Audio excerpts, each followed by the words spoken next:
Good morning. It is great to see everybody. I do not have the 9 o'clock to flesh out all of my raw thoughts today. So we're going to jump right in. In the beginning, God created the heavens and the earth, and somewhere in those days that followed, he created mankind.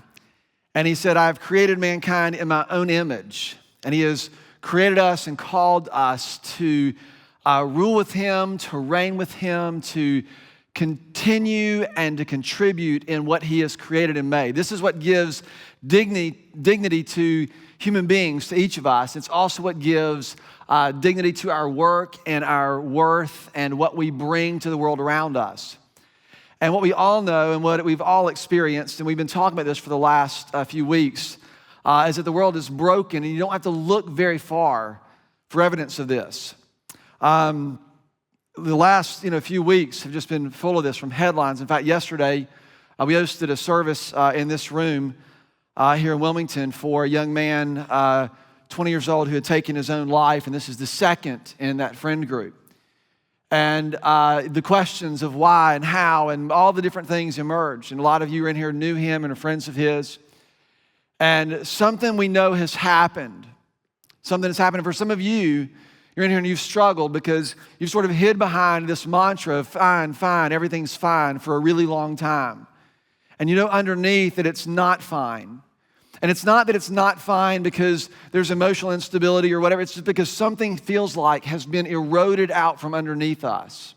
Something has just sort of been removed and we're walking on sort of thin ice, so to speak, just waiting for it all to crack out from underneath us. And so we wonder, is there a way for us to live differently, to be differently, to feel differently in a world if it doesn't get less broken? And this is how we started. I've been kind of mulling on this for the last few months, but really kind of going back to even at the beginning of the pandemic, looking through my journals. What I realize is, too, a lot of people say, Mike, these have been really difficult decisions to make during the pandemic. And here's the thing, they're not difficult decisions. They're impossible decisions.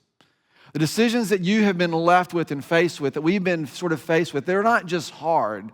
Many of them are impossible. You don't have the information necessary. You can't find the information. And I know people who, lean on, oh yeah, what's really simple if you just find, and I've heard it all. And I'm telling you, there is something else that we've got to set our eyes on and fix our eyes on. Because if you are trusting in information on either one side or the other, you are more than likely going to miss the foundation that is necessary for the life that you've been created for. So this is how I want us to think about this and ask the question this morning is, how do you deal with what's broken? Last week we talked about navigating it.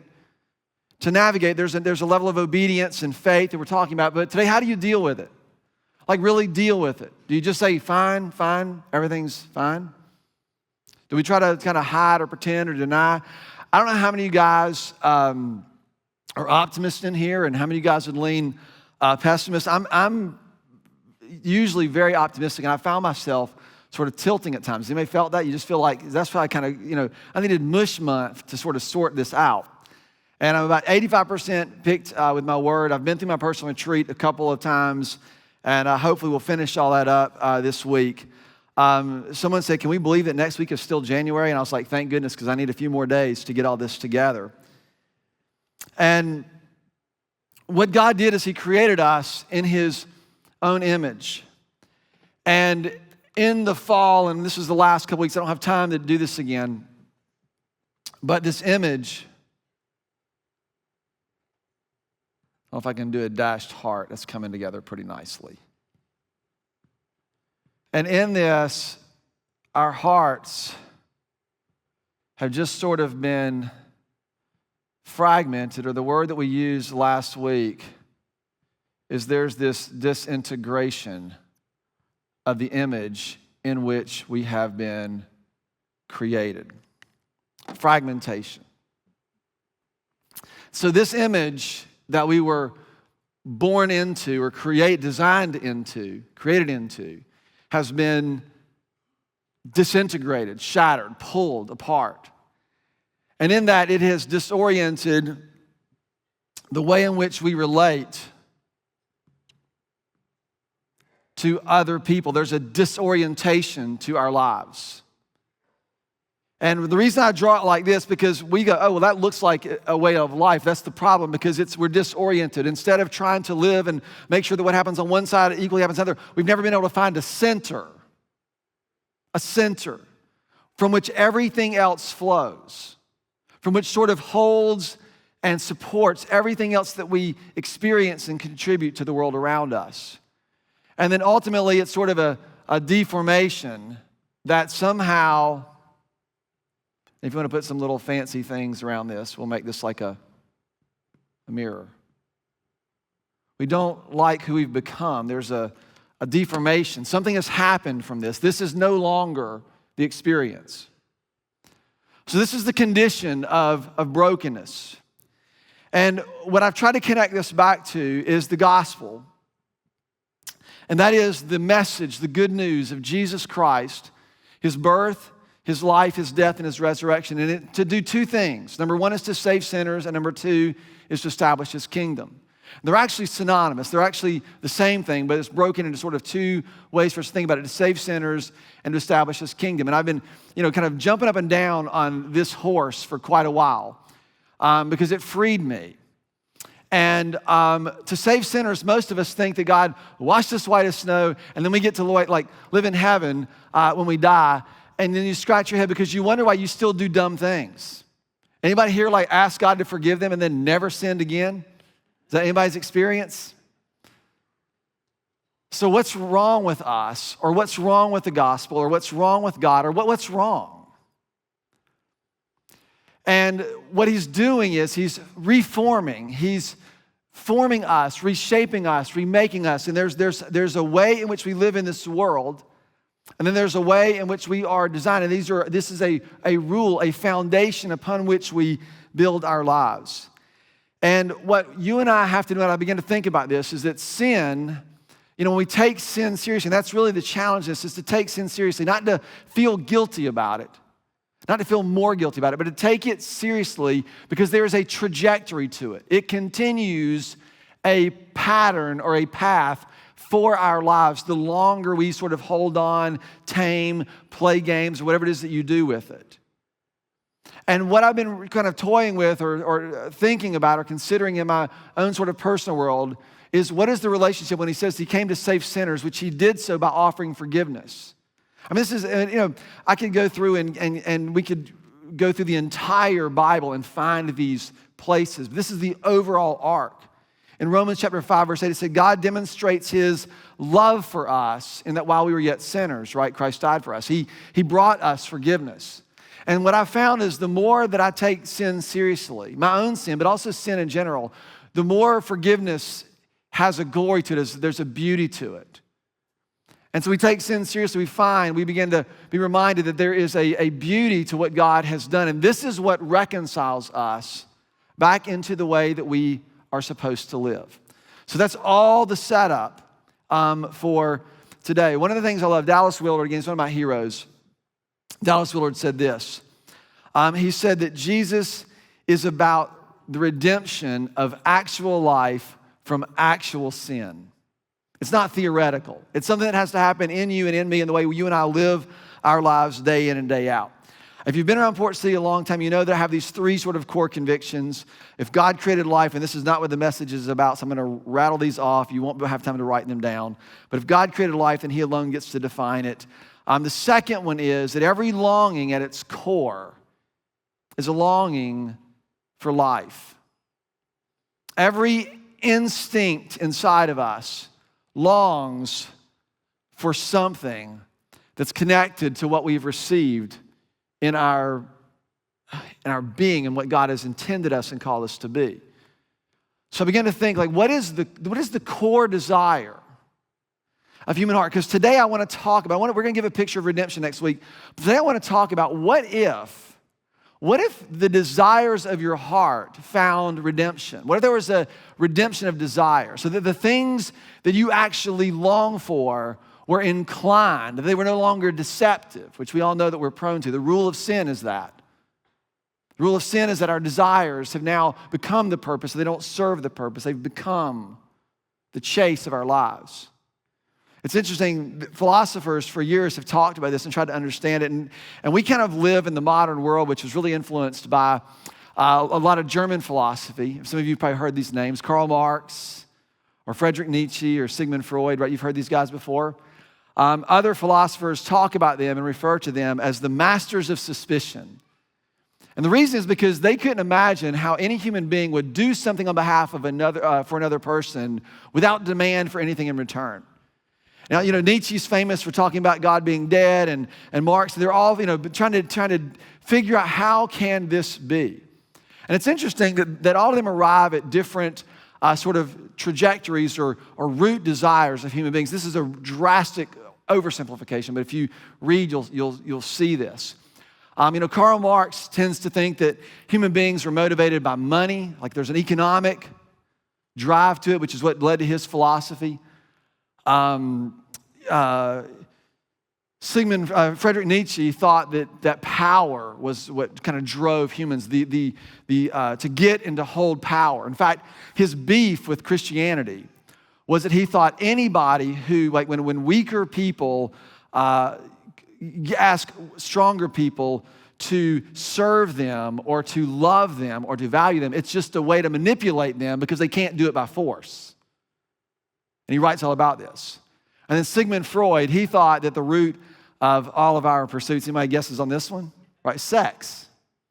So you kind of have money, power, and sex. These are the drivers. And you just sort of test yourself, how are we affected by this? And I would assume all of us at some level can look and say, how does this bother us? How does this affect us?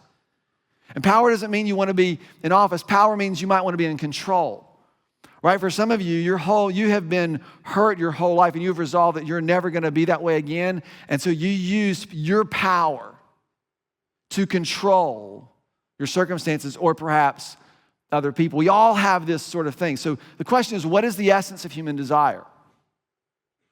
What I believe it is I believe that the essence of all human desire is the fullness of the image for which we have been created and the life that we long for, which is the very love of God. It's love. It's love. Now, I'm not talking about hearts and roses and pastels. I'm talking about a gritty love that requires something from us, but more importantly, that does something to us. If you have your Bibles, I want you to look in Colossians chapter 2. We're going to kind of make this thread together. I want to give you a really quick overview of last week, and then I want to talk about what the fall did, because what happened in disintegration, disorientation, and deformation are tragedies. They undermine and erode something. That in this idea of disintegration, what forgiveness does is it returns us to a foundation upon which we can live. It returns us to a foundation. This idea of being disoriented, right? The call is that we are, that what we need to be, there's a way for us where we become, we need to be reoriented, and there were ways we talked about this last week. And then the deformation, I want to think about this in terms of there's a redemption of these things. So I sat down and made some practices. We talked about this last week, and I've written them like this, and we'll put this on the screen. But the practice of disintegration, or the practice that goes on, the spiritual practice, we said that confession and repentance is spiritual practice for the purpose of wholeness. For you to name, like when you say fine, everything is fine, it just continues to leave things in the dark. To name things, to say this is what I'm dealing with, this is what I'm struggling with, this is what has affected me. You bring it out of the dark and you bring it into the light. You name something. That's what confession and repentance do. And it is a spiritual practice. It's not just a psychological practice. It's a spiritual practice that actually brings us or begins to restore us to the way, to the image in which we've been created. That's what we're trying to find. The second one, we talked about this, is that worship is spiritual practice for the purpose of orientation.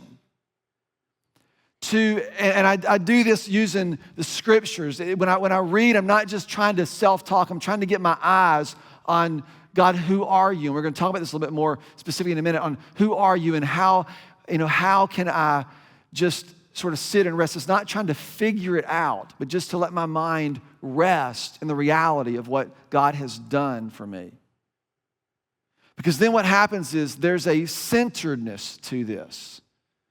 What a lot of us do, we try to calculate forgiveness by using the scales and figure out how did God do this instead of coming to the center of things where that foundation is sure and can hold the weight of what we deal with. And so worship, it's not just to worship in song, although that's important, but it's to declare that He is worthy of your life, that He is worthy and He is faithful, and to get our eyes on Him. And then third is an obedience to just sometimes just to step in because we trust Him, even though we can't figure it out. It's the spiritual practice that shapes how we become more like Him. It's not just acting like Him, it actually does something in us. So these are practices. So that's from last week. So here's what I want us to see, because my premise is that the essence of desire, everything that you're chasing, more money, right, better looks, to feel, all those things are rooted in some desire, this longing to be alive, and that life comes from God in the way He intended and originally created us. And it is demonstrated for us in His love. We were made to be loved by God. If God is love and human beings are made for love, then it stands to reason that human beings, are made for God. And that's the image part. So that's how my brain processes this. So the problem is, in this state, love gets undermined. And there are some cheap substitutes. I just want to test yourself, and then let's kind of back in and see what we can do differently. I have long talked about, because when I think about this, to be loved is the essence of all longing. And it is so deeply affected by our own disintegration, by the own sort of split in our souls, that it affects everything else. And what happens is love becomes, how it gets undermined is that this desire, this built-in desire that we have to be seen and to be known, for people to recognize us of having worth and dignity and value, it gets undermined. And attention becomes a cheap substitute. It becomes just getting noticed and getting attention. And our culture just invents endless tools for us to do this. Right? It's the way you dress to draw attention to your body or particular parts of your body, or the way you don't dress to do that, however you would choose to do that. It's social media and how you can present things to deliberately get noticed, liked, commented on. And more than likely, the things that you do that get attention, guess what's going to happen? Guess what our brains do? It's like, let's repeat that again. And you get stuck in cycles, attention cycles. And some of us, our attention cycles have to do with our physical looks or the way people perceive us and our success. Or for some of us, the way we get attention is in our struggles. And so you continually present your struggle to the world and you get all this attention for it. And guess what's going to keep happening? You over-identify with those things because love, what you've been made for, has been undermined. And attention is a cheap substitute for love. Number two is there's a desire for us to contribute and to offer ourselves to the world, right? To create and to contribute. That is a natural desire. That's something that I think is built in to us, and it serves God's purposes and what He's commanded and asked of us to do. But it gets undermined, and it becomes sort of a cheap exchange. And what happens is the way in which we learn how to get things done isn't so much by, or the way we get value isn't so much by contributing, but it's really a continuation of this. And I've said it like this, that in the absence of being loved,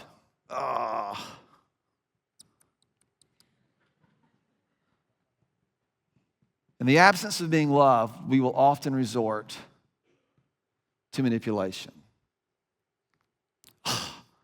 My hair looks so bad today. And you say what? No, it doesn't, Mike. It's as good as it's ever looked before. Oh, thank you. Can you tell me again? And what have I done? I've extracted value by manipulating you, by making you feel badly for me. And love is undermined. I can't exchange, I can't offer because I'm taking, I'm extracting. And love is undermined. And what I want you to get in your brain, don't you go, oh, I do that, or I'm married to someone who does that, or I have a boyfriend who does that, or a girlfriend who does that. Don't start feeling guilty. Recognize this is the fundamental problem. This is what sin does, and it is its trajectory. And if you remain in it, it will only continue and grow. That's what you need to understand. And then thirdly, that this desire that we have to sort of offer ourselves and this continuation of this is reduced to control. And when you can't manipulate any longer, you'll just take control. And this is how sin always erupts in violence. Always. It's never static. It's never neutral. In fact, I was telling this, I've done too many, I wasn't planning on talking about suicide today, but I've done too many funerals for suicides and people don't say anything. Because it's a shame thing. That's why people sort of isolate and stay alone in this. But when you think about this, if you've ever had a sense where you're internally sort of disintegrated and you can feel it in your soul, and then something happens, what is the outburst like? What is the expression like? Is it calm? Is it, oh, I think I'll sit down and drink hot tea and mull over all this anger that I'm feeling? What happens when someone cuts you off in traffic? Is it a, oh well? You're like, blah! It's always violent. When something happens inside of you, that's why you punch walls or throw things, because it's what happens when we can no longer do this. It erupts in violence. And sometimes that violence turns in on ourselves.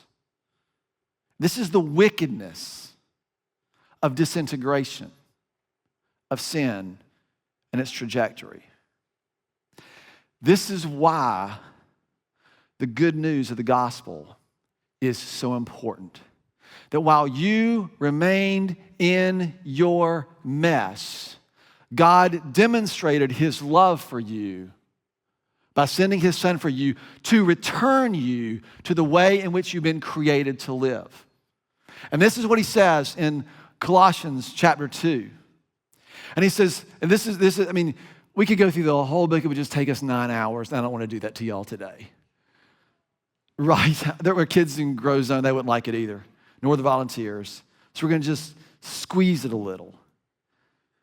Verse 20 of chapter 2, the book of Colossians. Since then you have died with Christ. This is what happens in the gospel, that when we come to him, we are crucified with him. It is no longer I who live, but Christ who lives in us. There is a reunion of the relationship for which we were intended. So the same relationship that was broken, destroyed everything, the reconciliation of that relationship is the same relationship that begins to restore everything. So that your worth and your value and those things are now coming from somewhere else. You don't have to extract them or manipulate them. The way you offer yourself to the world, you don't have to try and manufacture or control or prove. And it's going to take you some time to get used to that because we've been living in this other way so long. We're going to talk about that in the next series. But I wanted us to get our feet underneath this and find a center point today. Since you have died with Christ to the elemental spiritual forces of this world, and he calls them spiritual forces. These are not just bad feelings or tough days. There is a spiritual reality to all of this. This is what he says. Why, as though you still belong to the world, do you submit to its rules? Do not handle, or do not touch, or do not taste, or do not touch. Do you see what he establishes there? Why, as though you still belonged under this system, why do you still submit to its rules? And we all have reasons why. Right? We all have reasons why. Because it works.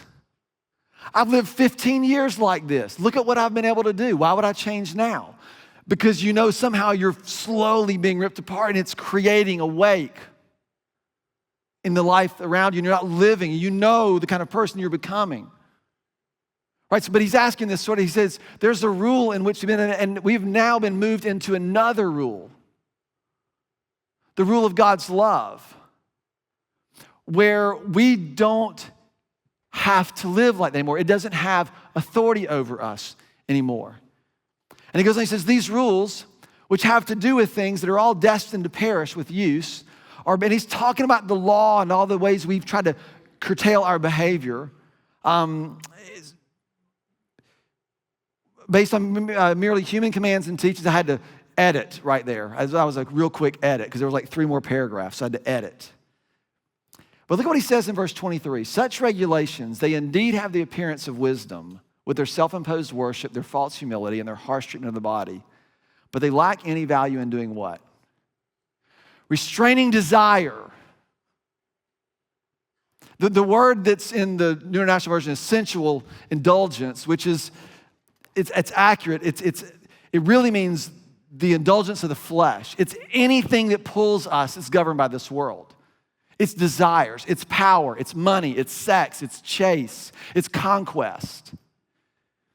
You simply trying to manufacture something will never curtail your desires. That's what I began to notice. And this is what we have to understand. This is about our desires being redeemed. Can it happen? Like, can it really happen to you? Could Jesus do that for you? Keep reading. It goes into the next chapter. Since then, you have been raised with Christ. Do what? Set your heart on the things that are above where Christ is, seated at the right hand of God. This is a picture of his rule and his reign and his authority, not you getting to walk on streets of gold after you die.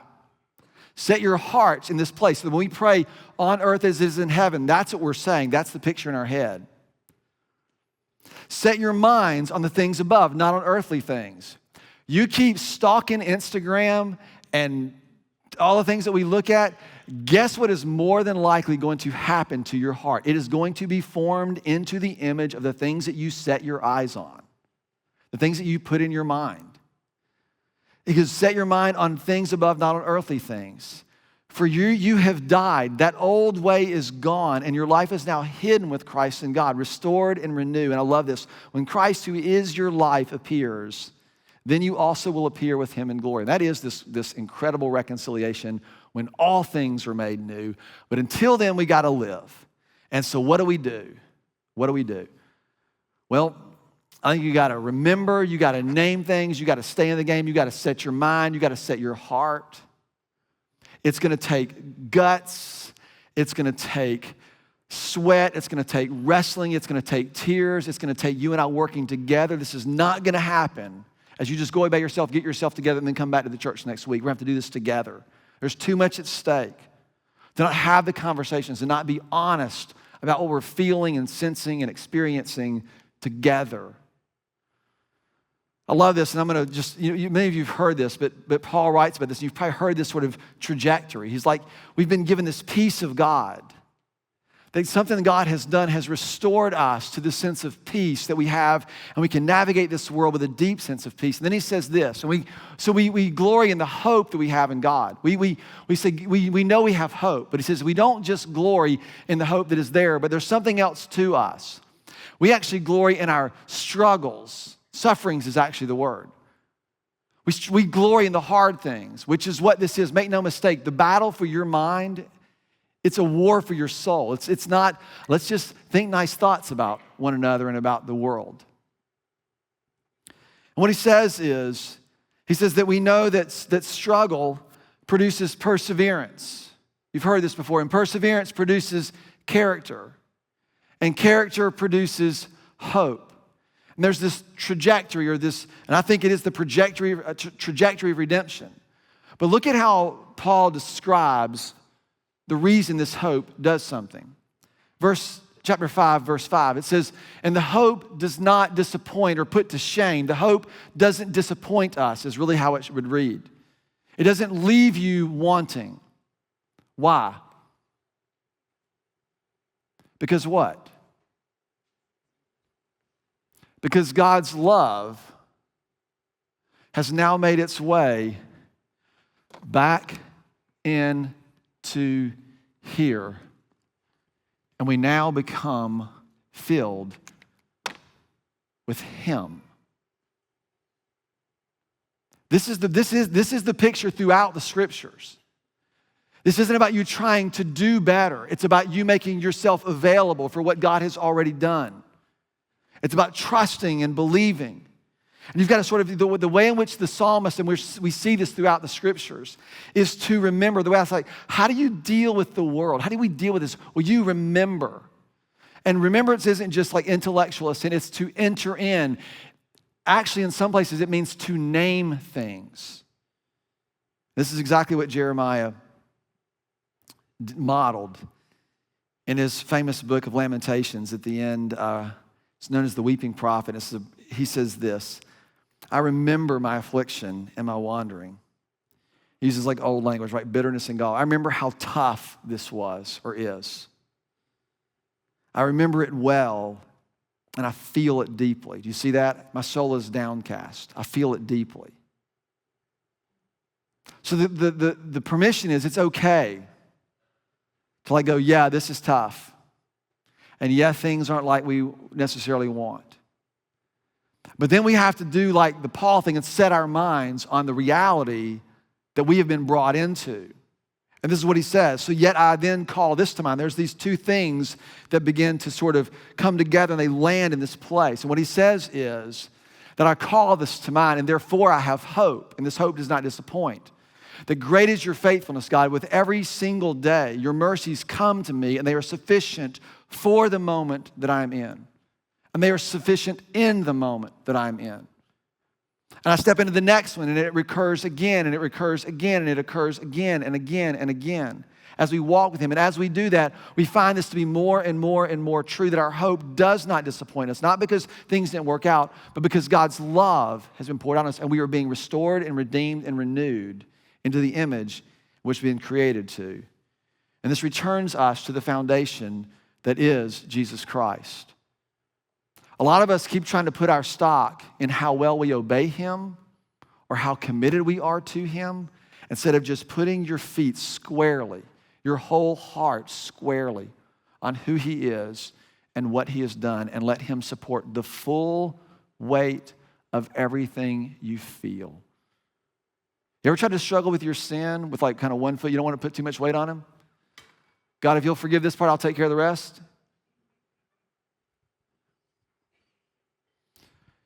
The practice of us being returned is to just name it.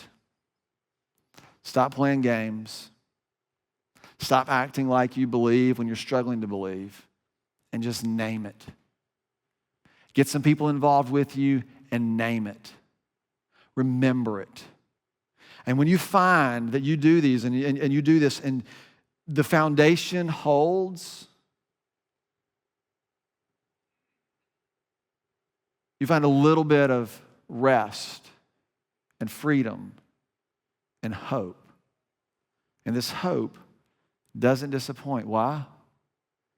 Because it's exactly, right? You're being returned to exactly what He has created you to be. And that's what we're going to talk about how to live in this, right?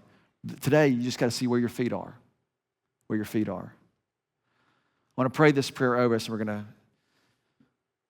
sing a song together. This is from the personal retreat, kind of modified. It says, Lord, once again, I'll go over what you have done. I'll ponder all the things that you've accomplished, and I'll give a long, loving look at your acts. There have been things that have brought joy, and things that have brought tears. Circumstances that have brought deeply felt joy, while others, pain and loss. But your presence was with me in every high and every low. I'll receive this as evidence of your faithfulness, of your provision, and your care throughout it all. And as I reflect, I trust that what I've experienced actually matters, because with you, nothing is wasted. So I will remember and I'll recall the joys and the trials. And gratitude rises because they have brought me here to this place and to this moment, where each day is a part of the story, but it is not the whole. And hope rises because of your unfailing faithfulness. Each day is where I find your ready mercy and sufficient grace and a renewed invitation to life. And so I remember and I have hope. I set my heart and I set my mind on the only foundation for life, for the life I've been created for. And this is the life that I find in you, King Jesus. Father, in these moments, would you give us faith to believe that? We are so used to the ways of this world to extract worth and value when you have given it. In fact, you have made it into us and then made a way to redeem it in us. Would you fill us with your love and let our feet rest on the only foundation that can support the weight of the life we've been created for? And our lives are actually in you and for you. I lift this in your Son, Jesus, who is our King.